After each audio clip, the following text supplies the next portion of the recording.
This is video from 8 days ago of the Colima volcano in Colima, Mexico, erupting and sending a large ash cloud into the air. This volcano has been active and periodically erupting for the last 2 months now. The last major volcanic eruption on U.S. soil was Mount St. Helens in Washington State back in May of 1980, which destroyed 230 square miles of mostly wilderness, but some buildings too. What a lot of people don't know is that there is a large volcano underneath Yellowstone National Park. This volcano is active, and it is being watched 24 hours a day. Nature is in control at Yellowstone. Bison roam free. Crystal clear water flows freely. On the surface, it's tranquil. It's what's happening beneath the ground that brought us here. So we are on top of the volcano. We're here sensing the moods and personality changes of the volcano. Hank Hessler has been a Yellowstone National Park geologist since 2002. 5 years ago, the U.S. Park Service asked him to move his home into a residential area inside Yellowstone following a series of intense earthquakes. It was proceeding in an unusual way, so we went to an incident command system and talked about ways to get park staff out. No evacuations were needed, but it was a wake-up call. And all the heat that's coming out is due to the fact that we have molten rock, partially molten rock, within a few miles of the surface. The molten rock created by the volcano is the force behind Yellowstone's series of hot water geysers. There are 900 worldwide. 500 of them are here. And that's all tied to the heart of Yellowstone, which is the underlying volcano. On this cold wintry day, the heat from these geysers meeting the cold air sends stacks of steam into the air. What you can't see but might feel are the earthquakes, which happen here almost daily. In 2010, when Hank Hessler was asked to move into the park, there were more than 3,200 earthquakes. The following year, that number fell to 670. In recent years, earthquake activity has been ramping up again. More than 1,800 in 2013, more than 1,900 last year. Some quakes are relatively small, magnitude 1s. One last March was a 4.8. So just the frequency of earthquakes doesn't necessarily mean it's a suicidal place to be or live. Hessler tells me outside of California, Yellowstone is the most seismically active place in the nation. Volcanism is in Yellowstone's future. There's no doubt about it. The question many are asking, will it be a super eruption? Earth science professor Dr. Brennan Jordan at the University of South Dakota in Vermilion is one who wants to know. This is the what's called the Hartford ash. The last time the Yellowstone volcano had a super eruption, 640,000 years ago, it covered eastern South Dakota in 12 inches of volcanic ash. This white chalky substance in Dr. Jordan's hand is ash from that eruption, found 65 feet below the ground in Hartford. It would be devastating if it happened, and it's due. Dr. Jordan tells me we've entered the time frame for another major Yellowstone eruption, although he believes it won't erupt for another 100,000 years. But the United States Geological Survey is taking the threat seriously now. This map, produced by the USGS last year, shows the affected zone of a Yellowstone eruption and predicts eastern South Dakota would be covered in 5 inches of volcanic ash. Western South Dakota, 8 inches or more. When the impact is as great as it could be, then we do pay a certain amount of attention to that. If Yellowstone had a super eruption right now, Dr. Jordan says crops would be lost, making it impossible to feed cattle, which would die. Grocery store prices would skyrocket as meat, grain, and milk would be in short supply. Face masks would be mandatory, as breathing in volcanic ash is essentially the same as breathing in small particles of glass. This is a supervolcano eruption. This is the sort of thing that Yellowstone is capable of. One thing that Yellowstone has taught me is that everything changes, so be careful in what you predict and forecast. In addition to Hank Hessler living on site at Yellowstone, there are monitors and sensors all over the park, measuring ground movement, ground temperature, the temperature of the water coming from the geysers, all of it to stay ahead of what's happening under Yellowstone. Researchers like Hank, who study both seismic and volcanic activity here at Yellowstone, say they are fairly certain that there will be no type of volcanic eruption here in the foreseeable future. But then I asked Hank to define foreseeable future. Now, what do we mean by foreseeable future? I would say, a couple of weeks, and that's what I would say with certainty. The mystery here is what happens next. Life here seems to move slow, but geologically, seismically, and volcanically, things are changing and in motion all the time. And if you're in the business of being certain about things, like Hank Hessler is, it makes your job very, very challenging.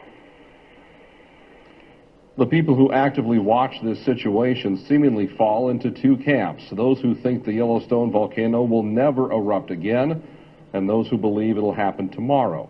The truth is, no one knows for sure when it will happen again, but the experts we've spoken with and several others say it will happen.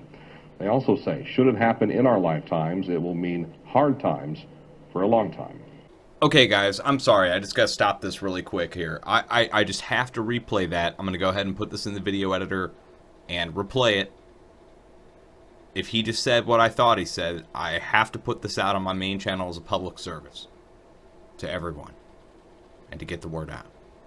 I don't know if this was them trying to tell us, the headline on here. Okay, I mean, this is January 29th, updated 10:50 p.m. I mean, you heard what he just said, but let's just listen to it again. Researchers like Hank, who study both seismic and volcanic activity here at Yellowstone, say they are fairly certain that there will be no type of volcanic eruption here in the foreseeable future. But then I asked Hank to define foreseeable future. Now, what do we mean by foreseeable future? I would say, a couple of weeks, and that's what I would say with certainty. The mystery here is what happens next. Life here seems to move slow, but geologically, seismically, and volcanically, things are changing and in motion all the time. And if you're in the business of being certain about things, like Hank Hessler is, it makes your job very, very hot magma, a volcanic eruption leading to clouds of ash in San Diego County. Comments from the U.S. Geological Survey are sparking questions about a scenario you may not have heard about. New at 6, 10 News reporter Michael Chen reveals the size of the threat lurking miles below the surface. In the film Volcano, Los Angeles becomes an inferno after a volcano forms under the city and erupts. The possibility of a lava-spewing disaster in our region seems fictional, or is it? Oh, most definitely volcanic activity is possible. Geologist Pat Abbott knows firsthand what is hidden below. Boiling water. He was in the helicopter as this footage was shot of muddy pits belching volcanic gases about 100 miles to our east on the southern end of the Salton Sea, the home of 4 buttes. This is one of the buttes, a small volcano with an explosive past. Miles below is a 15-mile wide pool of magma. This was taken right from the buttes. It's obsidian. About 8,000 years ago, the buttes erupted, the magma flowed, and eventually cooled into obsidian. The damage of those eruptions was limited to the surrounding area, but if the big one hit along the San Andreas Fault, Really pumped a lot of energy into that new freshly enlarged magma body, that would be like a worst-case scenario. this 10 News virtual view shows what could happen.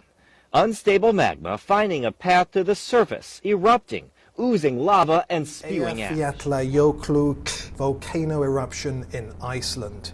It caused chaos in April 2010, and now the country is preparing for another eruption. Since Saturday, the Bárðarbunga region has had 3,000 earthquakes. Now, the country's aviation alert has been raised to orange, the second most severe level on a scale of 1 to 5. Bárðarbunga is a volcano located under Iceland's largest glacier. Its conical shape is made of many layers of hardened lava, pumice, volcanic ash, and other materials. It's observed using seismic monitors, which are sited around all the live volcanoes on the island. Dr. Helen Thomas is a volcanologist for Nekanika Aviation. The seismic activity has started to really increase, and these earthquakes are indicating that there's magma beneath the surface that's moving up towards the surface between about 1 and 10 kilometres. Now, if that magma reaches the surface and actually comes out of the ground, then that's when we get an eruption. When the Eyjafjallajökull volcano erupted, more than 100,000 flights were halted and millions of travellers stranded. That's because volcanic ash can cause serious damage when it gets into a plane's jet engine. It can also clog an aircraft's cooling systems. That leads to engines overheating and then catching fire. The timing isn't good. It's the peak of the European holiday season, and the impact of a similar eruption could have a dramatic effect on European tourism.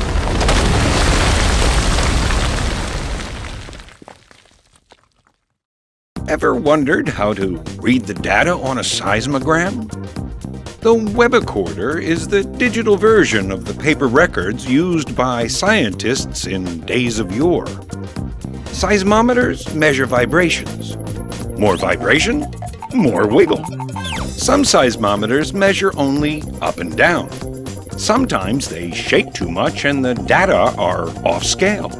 Some seismometers record in all three dimensions. Many web recorders display 15 minutes per line, alternating colors as time passes. Plots are automatically updated every few minutes. Scientists use web recorders for a quick look at current activity, but web recorders are really just a blurry picture of the actual data. To really understand what's going on, they look at the real data, which is far more informative. Here's a small earthquake. It begins as a sharp crack as the rock breaks, and then quickly decays with time. In this plot, the data are clipped to allow viewing of other data. This can be very useful when there are lots of earthquakes, as in this seismic swarm with multiple earthquakes of magnitude 2 or 3. Seismometers are sensitive enough to pick up vibrations from earthquakes around the world, if they're big. This is what the giant 2011 Japan earthquake looked like on a seismometer in Wyoming, 5,000 miles away. Compared with the P and S waves that travel through the Earth, surface waves are slower and arrive later, but can continue to be recorded for hours as they propagate around the Earth. Seismometers not only record earthquakes, but anything that makes the ground vibrate. Helicopters, ocean waves, traffic, animals, and wind. Wind can be seen as noisy periods. Here, the wind picks up each day and drops off at night. Here, traffic noise shows up on a seismic station located a quarter mile from a road. Seismometers are sensitive electronic instruments, often deployed in harsh wilderness environments. They can, and do, break.